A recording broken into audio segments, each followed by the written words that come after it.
নাস, আমি আল্লাহ পাক ওই ফুলের রসটাকে মানব জাতির জন্য শিফা আর মিষ্টতা দান করে দিই। জোরে হবে না সুবহানাল্লাহ? আর একটু জোরে হবে না? হে মুসলমান বাবারা, ভাইরা আমার, সবাই আল্লাহর নামে জিকির করে, সবাই নবীর নামের দরুদ পড়ে, কিন্তু আমরা বারবার শুধু ফাঁকি মারি। হে আব্বাজান, ভাইজানেরা, খুব মনোযোগ সহকারে শোনো। আল্লাহ পাক জানিয়ে দিলেন, দুনিয়ার মানুষেরা তোমাদের কেউ মারতে পারবে না, তোমাদের কেউ লাঞ্ছিত করতে পারবে না, তোমাদের কেউ অপমানিত করতে পারবে না। আমি আল্লাহ পাকের দুটো ঘোষণা, এক হলো মুহাম্মাদুর রাসূলুল্লাহ, আর দ্বিতীয় হলো কালামুল্লাহ। এই দুটো সম্পদ যেন কোনোদিন ছেড়ে দিবি না। কটা সম্পদ? কটা? এক হলো মুহাম্মাদুর রাসূলুল্লাহ, মা আতাকুমুর রাসূলু ফাখুযুহু ওয়া মা নাহাকুম আনহু ফান্তাহু। কোরআন শরীফের পারা নম্বর 28, সূরার নাম সূরা হাশর, আয়াত নম্বর 7, লাইন নম্বর 8, পৃষ্ঠা নম্বর 6। আল্লাহ পাক জগতের মানুষকে জানিয়ে দেয়, ওয়া মা আতাকুমুর রাসূলু ফাখুযুহু ওয়া মা নাহাকুম আনহু ফান্তাহু। হে দুনিয়ার মানুষেরা, আমি আল্লাহ পাক জানিয়ে দিয়েছি, তোমরা কল্যাণ হবে, কামিয়াবি পাবে। কেউ তোমাদের মারতে পারবে না, কেউ তোমাদের অপমানিত করতে পারবে না, কেউ তোমাদের আঘাত দিতে পারবে না। আমি আল্লাহ পাকের ঘোষণা, আমার নবী তোমাদেরকে যা যা দিয়েছে তা তোমরা গ্রহণ করে নাও। আমার নবী যা তোমাদেরকে শুনিয়েছে তা তোমরা শুনে নাও। এক কথায়, নবী যা দেয় তা তোমরা গ্রহণ করে নাও। নবী যা ছাড়তে বলে তা থেকে নিজেদেরকে দূরে সরিয়ে দাও। ওয়াত্তাকুল্লাহ, আল্লাহকে ভয় করো আর নবীর উম্মত হয়ে যাও। সব জায়গাতে নাজাত পাবে, কল্যাণ ও কামিয়াবি পাবে, আর পরকালে হাসতে হাসতে জান্নাতি হবে। আপনি চিন্তা করছেন কেন? আসেন কেন? বসেন, খুব টেনশন করছেন আপনি। আসেন বাবু, এখানে বসেন তো। আল্লাহর সব আল্লাহ চালিয়ে নেবে। এ মুসলমান বাবারা, ভাইরা আমার, ও সোনামণি মা বোনেরা, ও সোনার চাঁদ বন্ধুরা, আমার সুধী মানুষেরা, পৃথিবীর জমিনে কল্যাণ ও কামিয়াবি যদি লাভ করতে চাই, হয়ে যাও নবীর উম্মত, নবীর গোলাম। এবার একটু বিবেকে হাত দিয়ে বলেন, সত্যি কি আমরা নবীকে ভালোবেসেছি? কথা বলেন না কেন?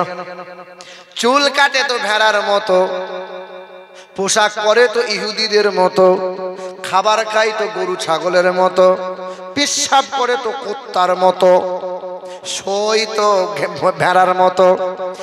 একটাও নবীর তরিকা নাই। নার্সকে দেখলে চেনা যায়, পোশাকে দেখা যায় ওটা নার্স। খ্রিস্টান ধর্মের মানুষ যারা ক্রুশ চিহ্ন গলায় নিয়ে ঝুলছে তারা, হ্যাঁ, মাদার টেরেসার ভক্ত যারা, চলনে পোশাকে বোঝা যায় মাদার টেরেসার ভক্ত ওরা। আর্মিকে দেখলে চেনা যায় পোশাকে ওরা আর্মি। বলো মা, বলো ভাই, এখন তো ফেরেশতাদের মতো বসে আছি আমরা। কাল যখন সকাল হবে, না মাথায় টুপি থাকবে, না সুন্দর লিবাস থাকবে, সব যেন ইহুদিদের তাবেদারির চলন বলন। জি হ্যাঁ, না না, নবীকে ভালোবাসো। নবী বলছেন, মান আহাব্বা সুন্নতি ফাকাদ আহাব্বানি ওয়া মান আহাব্বানি কানা মাইয়া ফিল জান্নাহ। যে আমার সুন্নতকে ভালোবাসে ওই মানুষটাই আমাকে ভালোবাসে। যে মানুষটাই আমার সুন্নতকে ভালোবাসে ওই মানুষটাই আমাকে ভালোবাসে। আমি যেমন করে পোশাক পরতে বলেছি উম্মত তেমন করে পরে, আমি যেমন করে খেতে বলেছি উম্মত তেমন করে খায়, আমি যেমন করে বাথরুম যেতে বলেছি উম্মত তেমন করে বাথরুম যায়। হ্যাঁ, খাবার শুরুতে বিসমিল্লাহ বলে খাই যারা নবীর উম্মত হলো তারা। ঘুম থেকে উঠে আল্লাহর শুকরিয়া আদায় করে যারা নবীর উম্মত হলো তারা। বাথরুমে যাওয়ার সময় বাম পা দিয়ে দোয়া পড়ে বাথরুমে যায় যারা নবীর উম্মত হলো তারা। বাজারে গিয়ে লটারি কাটে যারা নবীর উম্মত হলো তারা। সুদ আর লটারি বন্ধ নাই। আমাকে ওইখান থেকে আমার ওই ভাইয়ের বাড়ি থেকে নিয়ে আসছে এইরকম করে ঘিরে, সাংঘাতিক ব্যাপার রে। এবার মুখে তো হলো নারাই তাকবীর, নামাজ রোজা কি হলো বাপ? কমিটির ছেলেরা কোথায় গেল? কমিটির ছেলে শুধু মনে মনে ভাবছে বছরে একবার জলসা দেবো, ফুট করে জান্নাত চলে যাব। মানে জান্নাত রানীর বাড়ির গোয়াল ঘর। না না বাপ, এইরকম করে নাই, কামিয়াবি নাই। মোহাব্বত করো তো হৃদয় থেকে মোহাব্বত করো। জুম্মার দিন নামাজ পড়তে যাচ্ছি গ্রামে, আজান হয়েছে, মসজিদে ঢুকবো তো মসজিদের পাশের বাড়ি এক ভদ্রলোক, সম্পর্কে আমার চাচা হয়, পাড়া প্রতিবেশী, 58 বছর বয়স। তখনও বসে বসে দাড়ি চাচ্ছে দিয়ে গাল সাদা করে নিয়েছে, আর মাথার চুলগুলো সাদা হয়েছে, বিরাসে করে লাগাচ্ছে, এইরকম কালি রং করছে।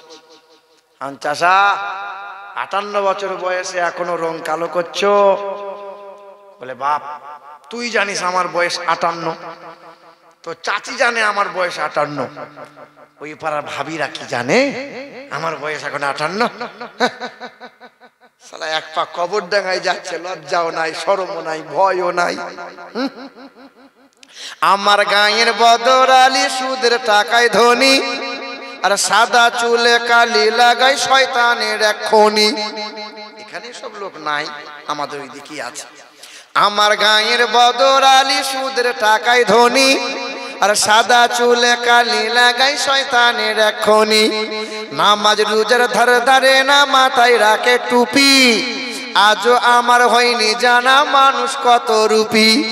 জুম্মাবারের মুসল্লি সে সামনে গিয়ে বসে, দেখবেন গোটা রমজান মাস গেল রোজা রাখে না, ঈদের দিনে ওমার একদম ইমাম সাহেবের পিছনে গিয়ে বসবে, মানে যত ফায়েজ ওই নেবে, মনে হচ্ছে গোটা বছরের রোজা ওই রেখে আসছে। এরকম লোক আছে না নাই? জুম্মাবারের মুসল্লি সে সামনে গিয়ে বসে, আর তসবিহ হাতে মনে মনে টাকার হিসেব কষে। আমার গায়ের বদর আলী সুদের টাকায় ধনী, আর সাদা চুলে কালি লাগাই শয়তানের এক খনি। মা বেকাজ করবেন না, এটা হারাম কাজ। কিছু কিছু মানুষ আছে এদের মনে মনে ধারণা যে কোনদিন মরবো না। ফেরাউন 400 বছর বেঁচে ছিল, ফেরাউন বলেছিল আমি কোনোদিন মরবো না, বেটা কেল্লা ফতে। নমরুদ বলেছিল খোদাকে মার্ডার করব, রাখবো না, নাই। সাদ্দাত বলেছিল খোদার জান্নাতে আমি যাব না, বেটা চলে গেছে। করুন বলেছিল আমার অনেক সম্পত্তির মালিক আমি, আমার মরণ কোনোদিন হবে না, নাই। মাইকেল জ্যাকসন ড্যান্সার 150 বছর বাঁচবো বলেছিল, সাংবাদিক সম্মেলনে ক্যামেরার সামনে ঘোষণা করেছিল 150-র আগে আমি মরবো না।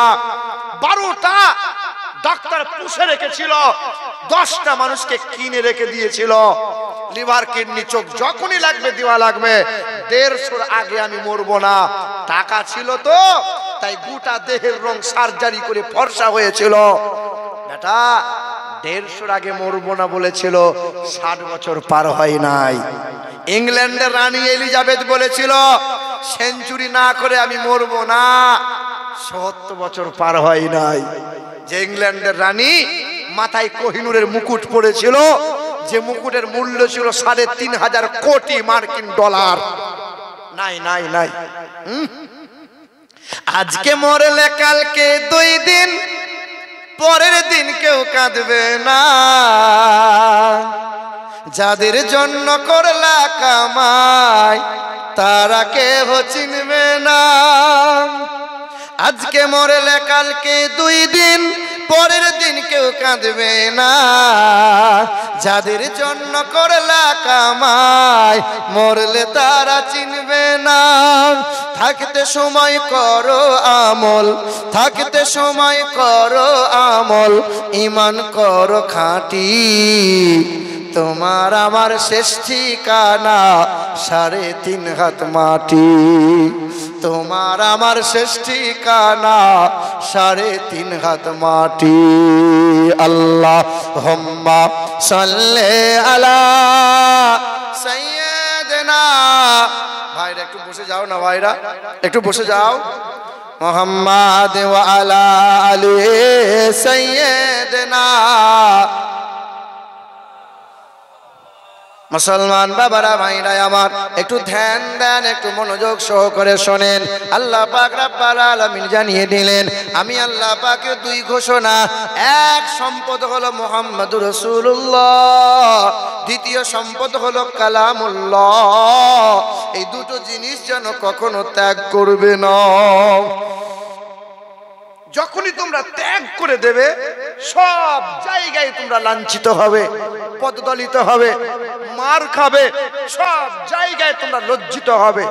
আল্লাহ পাক বলেন, ওয়ালিন কানা আবাউকুম ওয়া আবনাউকুম ওয়া ইখওয়ানুকুম ওয়া আজওয়াজুকুম ওয়া আশীরাতুকুম ওয়া আমওয়ালুন ইকতারাফতুমুহা ওয়া তিজারাতুন তাখশাউনা কাসাদাহা ওয়া মাসাকিনু তারদাউনাহা আহাব্বা ইলাইকুম মিনাল্লাহি ওয়া রাসূলিহি। পারা নম্বর 10, পৃষ্ঠা নম্বর 9, আয়াত নম্বর 24, সূরার নাম সূরা তাওবা। আল্লাহ পাক জগতের মানুষকে জানিয়ে দিয়েছে, নজর মেরে দেখে নিস। আল্লাহ পাক জানিয়ে দিলেন, ওগো নবী আপনি বলে দেন, বাপ মাকে ভালোবাসো, ছেলে মেয়ের হক আদায় করো, বিবিদের মোহাব্বত করো, ভাই বোনের সাথে সুসম্পর্ক রাখো, ব্যবসা করো, মেহনত করো, পরিশ্রম করো, রুজি রোজগার করো। আমি আল্লাহ পাক নিষেধ করি নাই, আমি আল্লাহ পাকের ঘোষণা। চাষাবাদ করো, টাকা পয়সা রুজি রোজগার করো, বাড়ি করো, মানা করি নাই। টাকা পয়সা ব্যাংক ব্যালেন্স করো, আমি আল্লাহ পাক কখনো মানা করি নাই। তবে আমি আল্লাহ পাকের ঘোষণা, বিবিকে মোহাব্বত করতে গিয়ে, টাকা পয়সা রুজি রোজগার করতে গিয়ে কখনো যেন আমার নবীকে ভুলে যাবি না।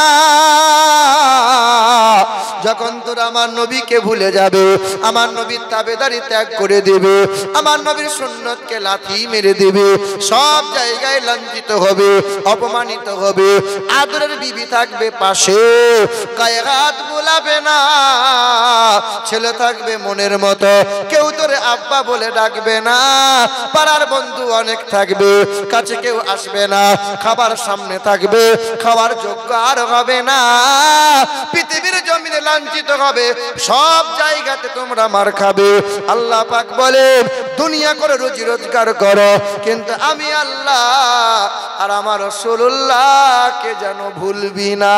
আমি আল্লাহ পাকের ঘোষণা, এক হলো মুহাম্মদুর রাসূলুল্লাহ, ওয়াতাসিমু বিহাবলিল্লাহ জামিআন ওয়ালা তাফাররাকু। আমি আল্লাহ পাকের দ্বিতীয় ঘোষণা, আমার কালাম আরবি হও কিংবা বিহারি, বাঙালি হও কিংবা গুজরাটি, ফুরফুরা হও কিংবা তবলিগি, যে দলের যে মতের হও না কেন, কোরআনকে শক্ত করে ধরো, কোরআনটা রিসার্চ করো, কোরআনটা বুকে নাও, কোরআন পড়ো, বান্দা জীবনটাকে সুন্দর বানাইয়ে নাও। হ্যাঁ হ্যাঁ, এক মুহাম্মদুর রাসূলুল্লাহ, দ্বিতীয় হলো কালামুল্লাহ। এই দুটো জিনিস যখন বুকে আঁকড়ে ধরে নেবে, সব জায়গায় তোমরাই কল্যাণ কামিয়াবি হবে। বলেন, আমরা কোরআন বুকে নিতে পেরেছি? কোরআন, আচ্ছা কোরআন পাঠিয়েছে আল্লাহ কেন গো? বাপ মা মরলে 2-4 খতম দেবো, এই জন্যই তো আল্লাহ কোরআন পাঠিয়েছে নাকি? কোরআন পাঠিয়েছে রমজান মাসে তাগড়ায় একটা হাফেজ সাহেব নিয়ে আসবো। হাফেজ সাহেব আরো স্পিড চালান, যত স্পিড তারুণ হাফেজ সাহেব। আধা ঘন্টায় পারা শেষ, 20 রাকাত তারাবি শেষ।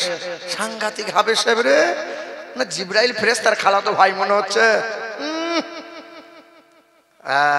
এ মনে মনে ভাবছে কোরআন তো আল্লাহ এই জন্যই পাঠিয়েছে, রমজান মাসে হাফেজ সাহেব খতম শোনাবে, শুনবো, বস্তা বস্তা নেকি নিয়ে 5 তালা দিয়ে কবরে দিয়ে জান্নাত চলে যাব। কেন কোরআন পাঠিয়েছে বাবা? বক্সানোর জন্য কোরআন? বান্দা কোরআন পড়ো, আরবিতে পড়তে পারো না? বাংলা আছে, ইংরেজিতে অনুবাদ গুলো পড়ো পড়ো। আমি আল্লাহ কি বলেছি বান্দা একবার তো দেখো। আপনি জীবন ভর কোরআন পড়তে পারলেন না, আফসোসও হয় না, মনে কষ্টও লাগে না, ব্যথাও হয় না। ওই গাজল থানা মালদা ডিস্ট্রিক্টে এক মুরব্বী, ওই মুরব্বীটাকে আমি দেখেছি, হায়াতে ছিল, 86 বছর বেঁচে ছিল। ওই মুরব্বী বান্দাটা যখনই যেতাম ছুটে এসে আমার হাত দুটো ধরে চুমা খেত। আমি বলতাম, বাপ তুমি আমার বাপ তুল্য মানুষ। ওই মুরব্বী মানুষটা এক কলম লেখাপড়া জানতো না, কিন্তু সকাল সন্ধ্যা মসজিদে ঝাড়ু দেয় আর অজুটা বানিয়ে নিয়ে কোরআনের পাতা উল্টাই আর কোরআনে হাত বোলাই, কোরআনে হাত বোলাই। আল্লাহর বান্দাটা 86 বছর বয়সে ইন্তেকাল হয়ে গেল। ইমাম সাহেব রাতের বেলায় শুয়ে শুয়ে স্বপ্ন দেখছে যে আমার ওই চাচাটা জান্নাতের বাগানে বসে আছে আর জান্নাতি মেওয়া সামনে আছে, জান্নাতের পোশাক পরে ফুলের বাগানে বসা। তাই জিজ্ঞাসা করছে, চাচা তুমি আমার মুসল্লি ছিলে, আজকে তোমার এই রকম কেন? জান্নাতের বাগান কেন পেলে চাচা? কি এমন কাজ করেছিলে? বলে, বাপ মনে বড় আশা ছিল কোরআন পড়বো। বিশ্বাস কর বাপ, সংসারে অভাব ছিল, কোরআন পড়ার সুযোগ হয় নাই, কিন্তু সকাল সন্ধ্যা আল্লাহর ওই কোরআনটাকে চুমা খেতাম আর কোরআনে হাত বোলাতাম। ইমাম সাহেব তাকিয়ে দেখে যে গোটা কোরআনটা কালো কালো ছোপ ছোপ হয়ে গেছে, এত পরিমাণে কোরআনে হাত বুলিয়েছে। আল্লাহর বান্দা কোরআন পড়তে পারে নাই, আল্লাহর কালামকে মোহাব্বত চুমা আর বুকে নেওয়ার কারণে বান্দাকে খোদার জান্নাতের বাগান দান করেছে। বলো সুবহানাল্লাহ। এ মুসলমান বাবারা ভাইরাই আমার, ওই উত্তর ভারতের মথুরার বৃন্দাবনে বিখ্যাত একটা মন্দির আছে। 300 বিঘা জমির মধ্যখানে দাঁড় করানো মন্দির, দেবাসের মন্দির। ওই মন্দিরে পূজারী হয়েছিলেন তিনি। অক্সফোর্ড বিশ্ববিদ্যালয় থেকে 12টা ভাষায় এমএ করা ব্যক্তি ছিলেন তিনি। ডক্টরেট করে ব্যক্তি বেরিয়ে এলেন।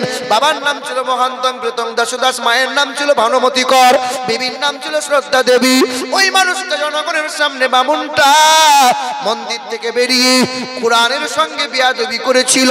আল্লাহ দয়া হয়েছিল, ওই মানুষটা একদিন মন্দিরে দাঁড়িয়ে দাঁড়িয়ে কোরআনটা বুকে নিয়ে কালেমা পড়ে ইমানদার হয়ে গেল। আচ্ছা বলুন, পৃথিবীর দুশ্মনেরা সবাই যদি চক্রান্ত করে কোরআনকে, সব কোরআনগুলোকে নিয়ে বস্তায় ভরে নদীতে ফেলে দেয়, পৃথিবী থেকে কোরআনকে হারিয়ে যাবে? পৃথিবীর সব কোরআন যদি আগুনে পুড়িয়ে দেওয়া হয়, পৃথিবী থেকে নিশ্চয়ই কোরআন হারিয়ে যাবে। যদি আগুন লেগে ধ্বংস হয়, যদি আগুন লেগে ধ্বংস হয় পৃথিবীর সব বইয়ের দোকান, আরে বিশ্ব থেকে হারাবে না পবিত্র কোরআন। বলো কেমন করে করবে ধ্বংস, বলো কেমন করে করবে ধ্বংস তোমার আগুনের তেজ। আরে বিশ্বে ভরা লক্ষ লক্ষ আছে কোরআনের হাফিজ। আবার ছাপাবে তারা, আবার ছাপাবে তারা আসমানি গ্রন্থ, বাঁচাবে ইসলামের সম্মান। বিশ্ব থেকে হারাবে না পবিত্র কোরআন। হায় হায়, কেউ কোরআন পৌঁছে দিতে পারবে না। এ বাবাজিরা ভাইরা আমার, সোনার টুকরো বন্ধুরা আমার, শুধু মানুষেরা, বেশি দূরকার কথা নয়, এই যে আপনাদের হরিণঘাটা, আপনাদের থানা তো, আপনাদের থানার আন্ডারে গ্রামের নামটা বলবো না, শুনে রেখে দেন। আজকে 1 বছর আগের ঘটনা। প্রাইমারি স্কুলের মাস্টার হঠাৎ করে ফোন দিয়ে বলল, হুজুর একটু দোয়া করবেন আমার জন্য। কিসের জন্য দোয়া? বলে, হুজুর শান্তি নাই, শান্তি নাই। স্কুলে মাস্টারের শান্তি নাই মানে কি গো? মাস গেলে 60,000 টাকা বেতন, কিন্তু শান্তি নাই। শান্তি আলাদা জিনিস, সুখ আলাদা জিনিস। জিজ্ঞাসা করলাম, মাস্টার কেন শান্তি নাই? বলে আজ 22 বছর ধরে সংসার করছি, আমার বিবিটা বামুনের মেয়ে, সেও স্কুলে মাস্টারিনি, আমিও স্কুলের মাস্টার, দেখাশোনা করে প্রেম ভালোবাসা করে বিয়ে করলাম, আজ 2টা সন্তানের বাপ হয়েছি। আমি নামাজ কোরআন পড়ি, আমার বিবিটা আজও সকাল